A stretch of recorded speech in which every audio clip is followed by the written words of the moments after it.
Seja engrandecido, ó Deus da minha vida, tu és o Deus da minha salvação. És a minha rocha, a minha segurança, meus lábios sempre te exaltarão. Olá, irmãos e amigos, estamos juntos mais uma vez para o nosso Café com Deus. Meu nome é Edivaldo. Hoje eu gostaria de compartilhar mais uma meditação baseada no livro de Atos dos Apóstolos, capítulo 9, a partir do verso 20 ao 30. Assim diz a palavra do Senhor. Logo começou a pregar nas sinagogas que Jesus é o Filho de Deus. Todos os que o ouviam ficavam perplexos e perguntavam: não é ele o homem que procurava destruir em Jerusalém aqueles que invocam este nome? E não veio para cá justamente para levá-los presos aos chefes dos sacerdotes? Todavia, Saulo se fortalecia cada vez mais e confundia os judeus que viviam em Damasco, demonstrando que Jesus é o Cristo. Decorridos muitos dias, os judeus decidiram de comum acordo matá-lo. Mas Saulo ficou sabendo do plano deles. Dia e noite eles viviam ou vigiavam as portas da cidade a fim de matá-lo. Mas os seus discípulos o levaram de noite e o fizeram descer num cesto, através de uma abertura na muralha. Quando chegou a Jerusalém, tentou reunir-se aos discípulos, mas todos estavam com medo dele, não acreditando que fosse realmente um discípulo.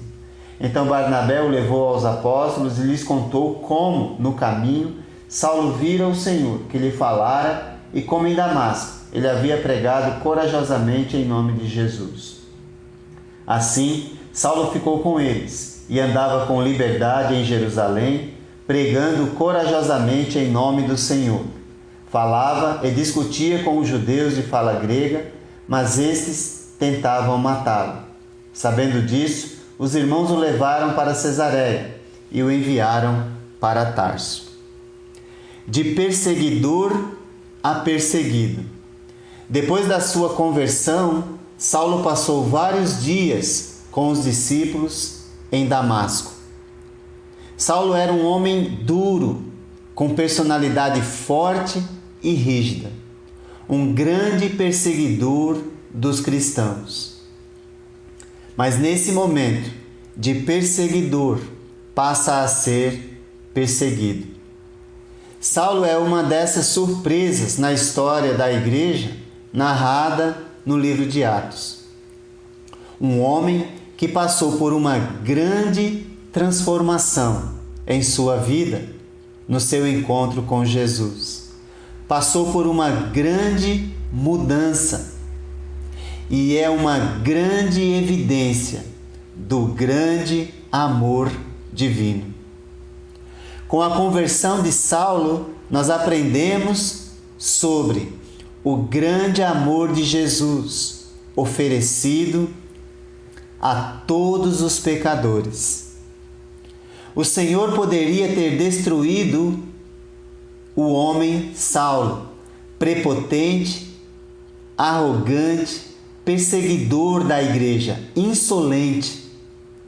Bastasse que aquela luz que brilhou no caminho para Damasco fosse um pouquinho mais intensa e Saulo de Tarso deixaria de existir.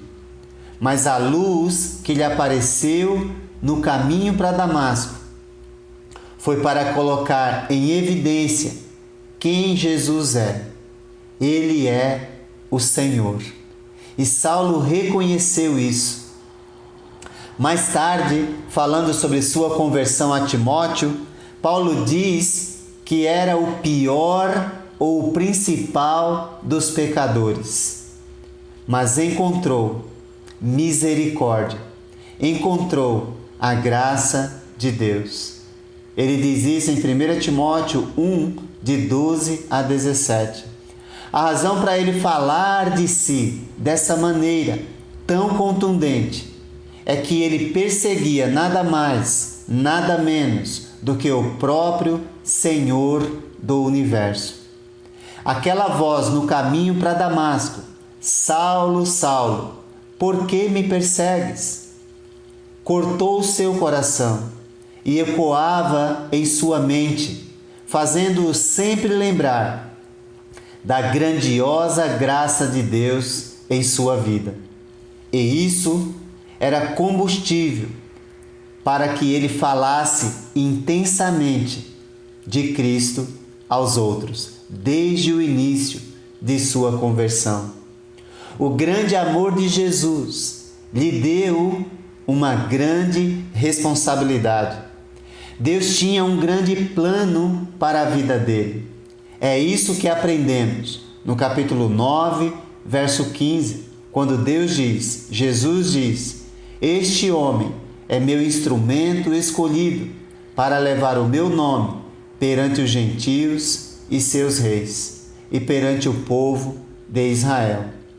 O fato é que Deus tem um grande plano para cada cristão que ouve o chamado de Jesus. Na transfiguração do monte, Deus disse: este é meu filho amado, a ele ouvi. Quem abre o coração e abraça a missão de Deus, que é buscar e salvar o perdido, compreende o seu chamado, compreende o grande amor de Deus, que salva, mas também que dá grande responsabilidade. Por isso, temos de pregar o Evangelho do Senhor Jesus a todos aqueles que atravessarem o nosso caminho. Uma transformação radical nos leva a testemunhar do amor de Deus aos outros. Certamente a grande mudança que Deus operou na vida de Saulo o fez comunicar, pregar, testemunhar do grande amor de Deus aos outros, de forma corajosa e ousada. Paulo pregou em Damasco logo após a sua conversão, causando perplexidade nas pessoas, pois todos sabiam que ele era perseguidor desse caminho. Quando visitou os irmãos em Jerusalém, pregou corajosamente após sua conversão em nome de Jesus, aquele a quem antes perseguia. Por compartilhar de sua conversão, sua fé, isso lhe trouxe perseguição. E agora ele experimentara o que de fato significa ser um seguidor de Jesus. Alguém que está disposto a dar a vida e não tirar a vida de quem quer que seja. Ele compreendeu sua missão e por isso pregava corajosamente em nome de Jesus. A mensagem era uma só: Jesus é o Cristo, o Filho de Deus. Paulo pregava a essência. Não pregava a igreja, não pregava sobre a lei de Moisés, não pregava tradições humanas. E nós também não devemos pregar igreja, não devemos pregar tradições humanas.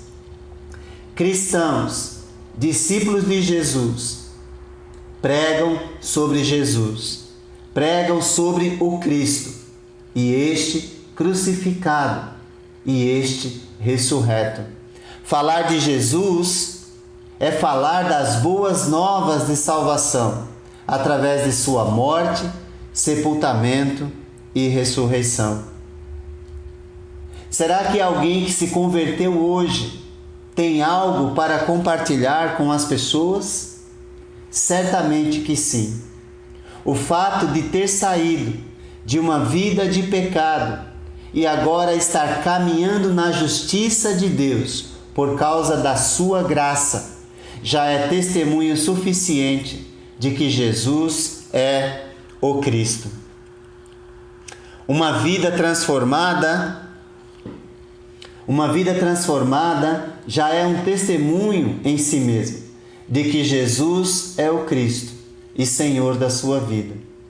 Se você acha que não tem conhecimento suficiente para falar de Jesus aos outros, saiba que aquilo que Deus fez em sua vida já é suficiente para que Deus seja engrandecido em sua vida e as pessoas possam se aproximar de Deus.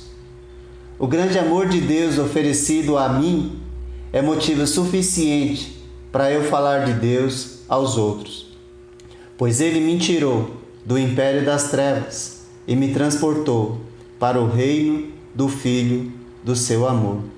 Isto é graça. Pregue o amor de Deus, oferecido a você, àqueles que cruzarem o seu caminho. Que Deus te abençoe.